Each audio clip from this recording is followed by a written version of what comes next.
Hello, hello. Good morning. How are you? All good, thank you. I'm so excited to have you on.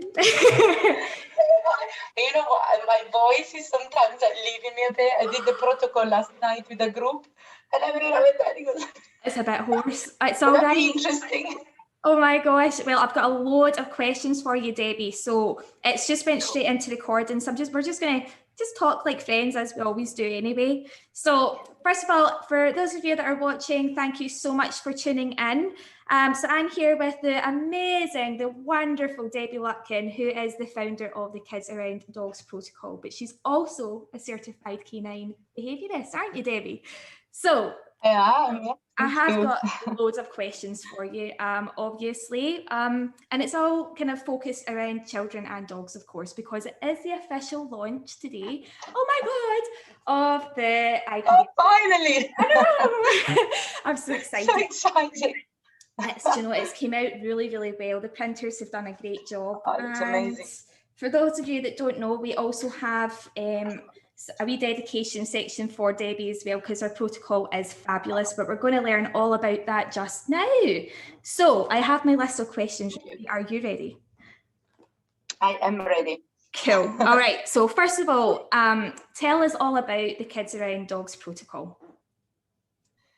So first of all, Kids Around Dogs is the short is KAD, is an association of dog trainers, dog behaviorists, professionals who specialize in working with families, who enjoy working with families to help children and dogs to live happily and safely, more importantly, together.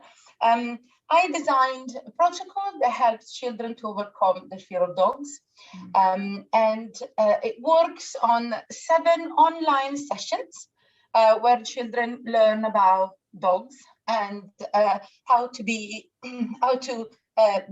see them in a different way. So for that, we also use cognitive behavioral techniques to help the children to change effectively their minds about dogs. This is a simplistic way. But so it's 7 online lessons and 3 face-to-face sessions.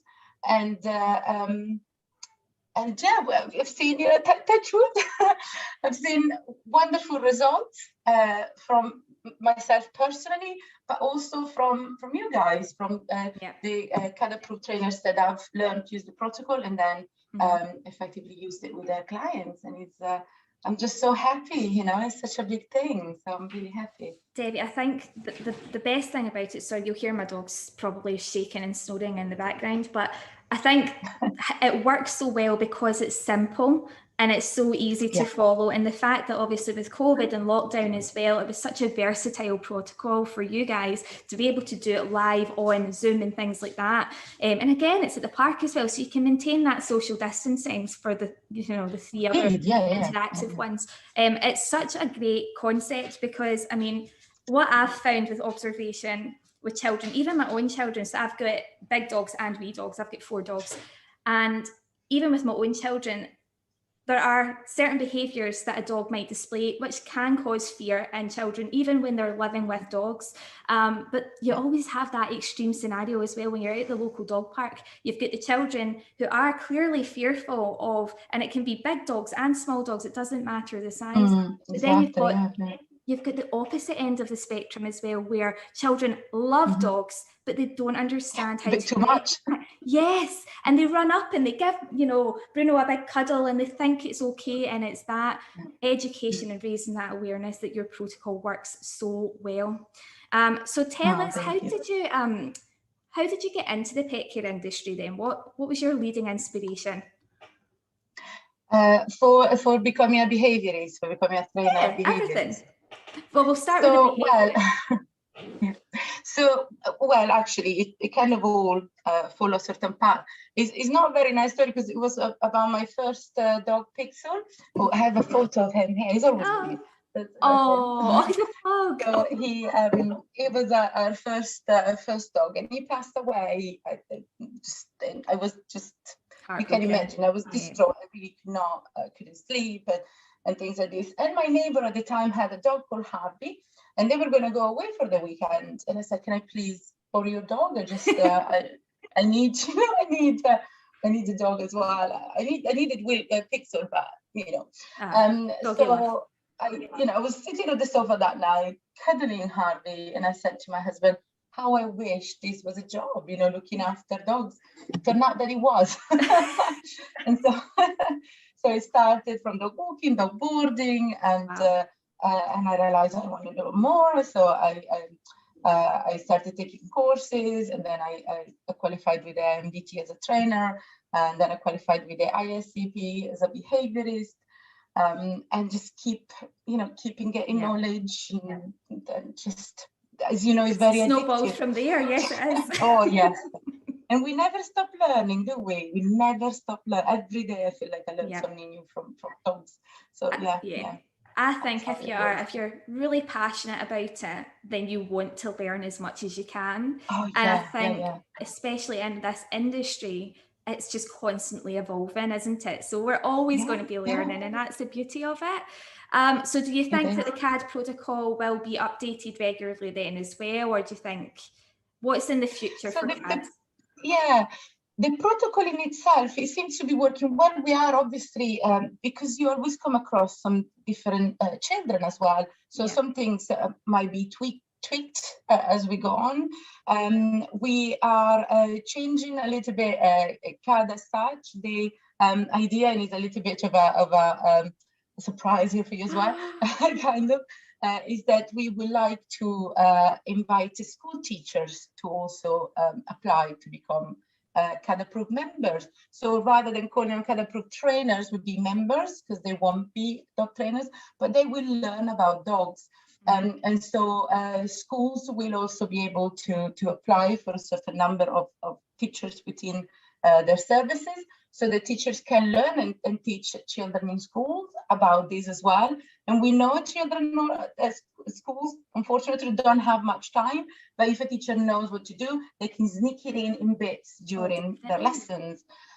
So that'd be really handy. And at the same time, then a local trainer for each school can be allocated. So if there is the need, then that local trainer can be of service to the families of the schools.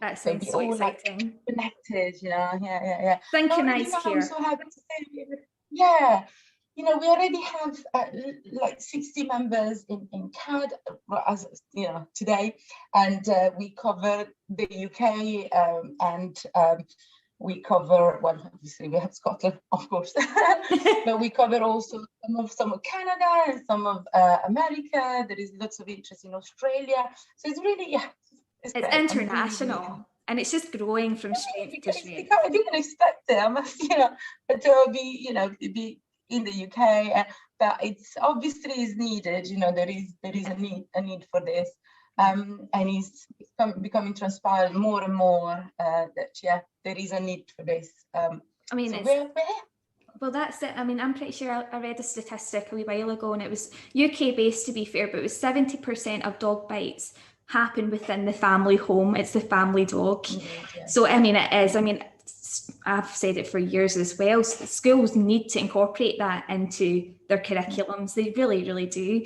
And also they're starting to welcome in your therapy dogs and things into schools as well. And it's a really, I mean, my youngest child, he goes to nursery, and they sent me a photo, and it was like a pet zoo day or something, but they had animals come the nursery. I think I showed you the picture, and yeah, you did. Yeah, I remember. There were so many children around this poor dog, and you think, I was shaking because I was like, I can't believe that's my own child. It's a real thing. We need to raise awareness of. And I remember, because we were looking at the photo of the dog. The children were delighted, but the poor dog was like, "Oh my god!"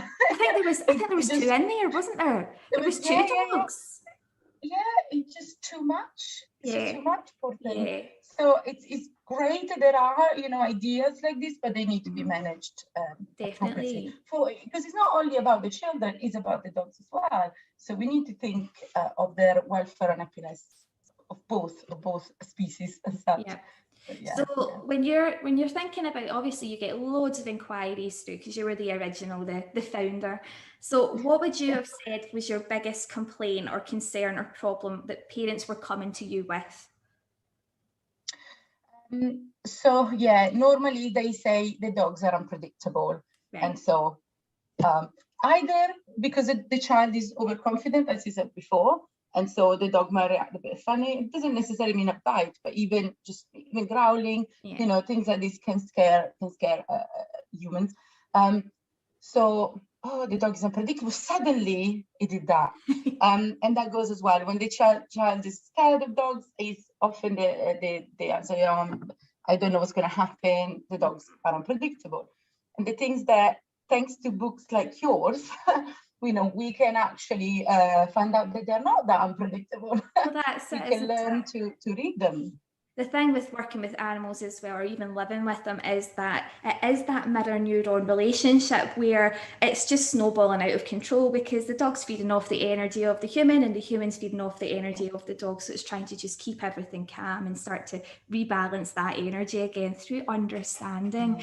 But there's so many things. I mean, will you be writing a book in the future? Because it's certainly something you should be doing. I mean, you're not the first one to say, and for this, I've always dreamed of writing a book, and I've been writing the courses, the courses for KAD, and I think that maybe who knows, there will be something. I would love to. So you will be one of the first ones to know. I promise you. And I'm available for. I'm available for interview if you need one.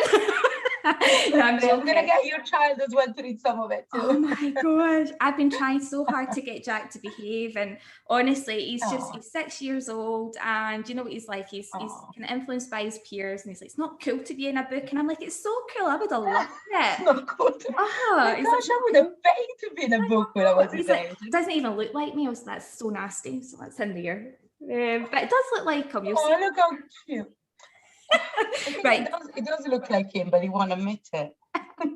I was like, take the book into school. Can I just say as well, sorry, the illustrations in your books are beautiful.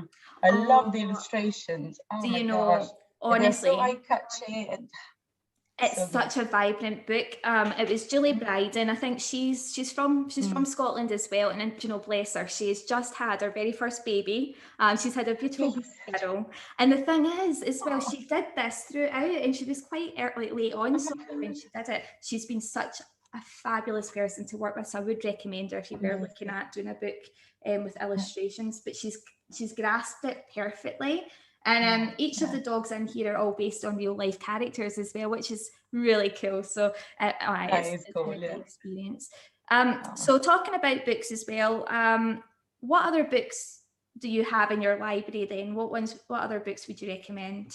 It's a really hard question.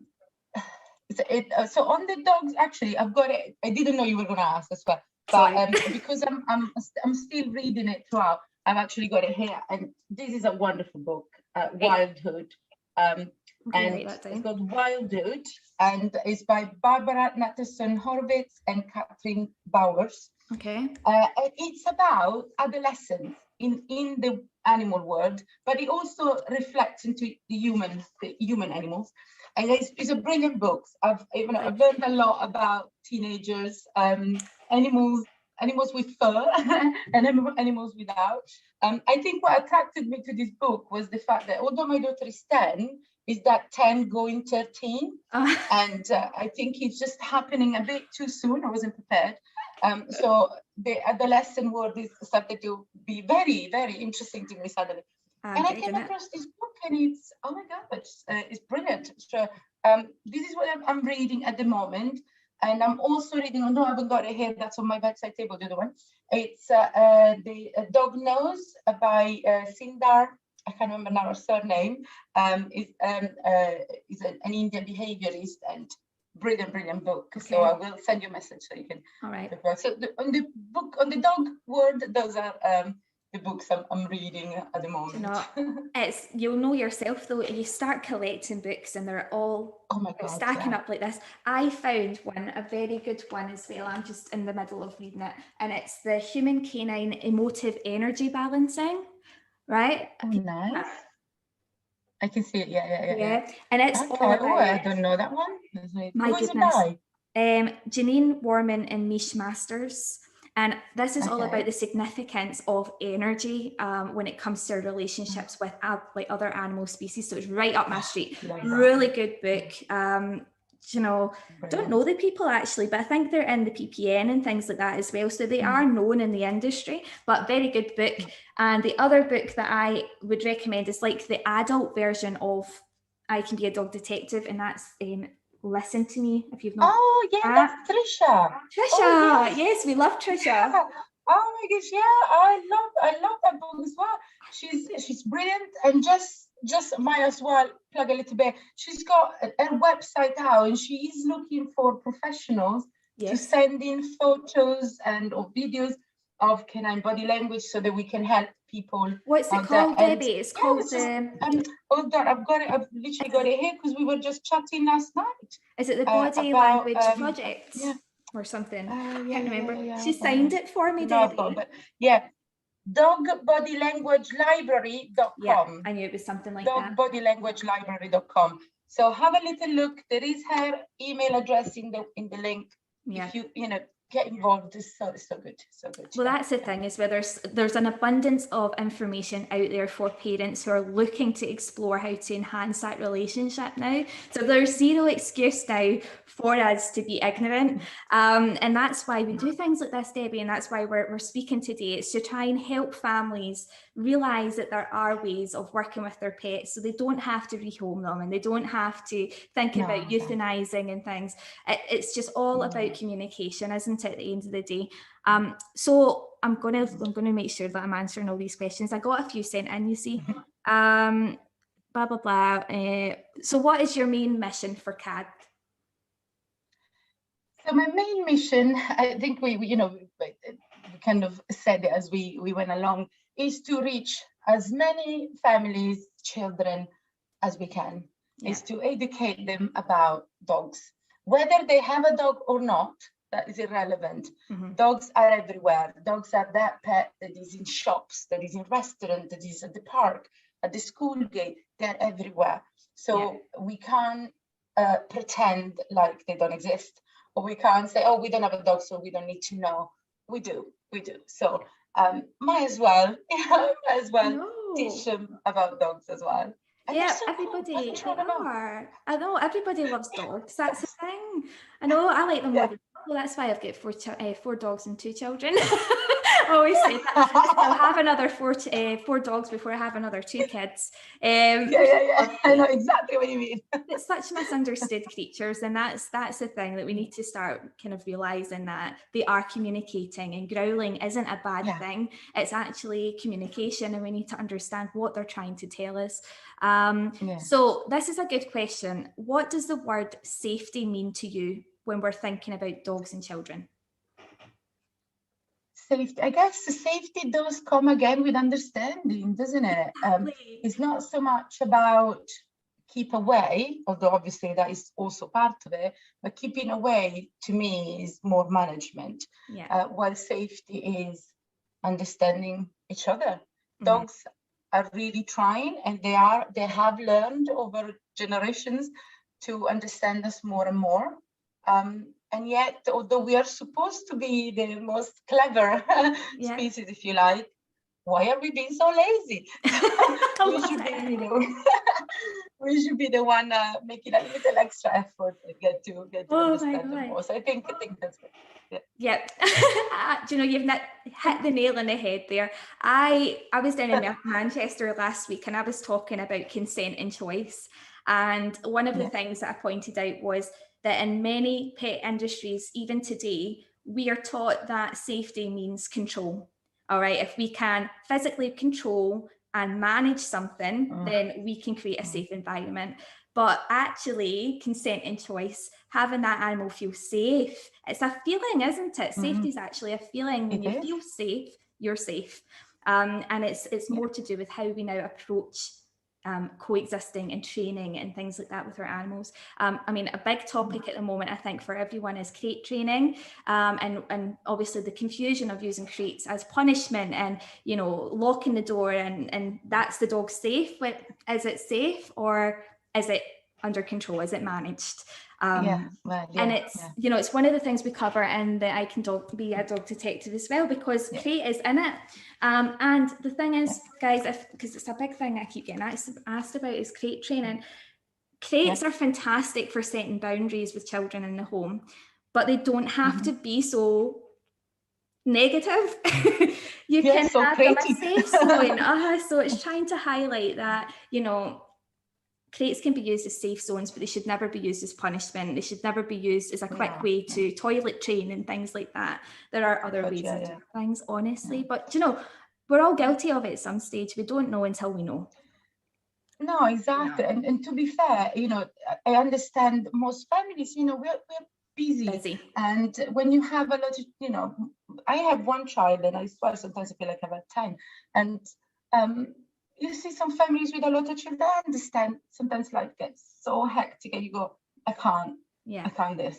So, you know, they use a spare room or a playpen, and that is fine, but that is not, is management. And I understand, especially maybe the kids have a play date, you go, all right, right now, that's what I can do. That is all I can do. And I understand it, right? I get it. But maybe be prepared beforehand and realize again, you're managing a situation so that your sanity remains intact and, you know, everything goes smoothly, but you're not really helping the dog, nor are you really keeping anyone. You're encouraging that. It's suppressed emotions, isn't it? So it's not that we're saying that you're right or you're wrong. It's more to do with, that could be a quick solution, you know, in severe instances where you really need that help, but learn how to approach things differently as well. And then you can gradually over time work with that animal to create a safer environment that's based on consent and cooperation. So let me see.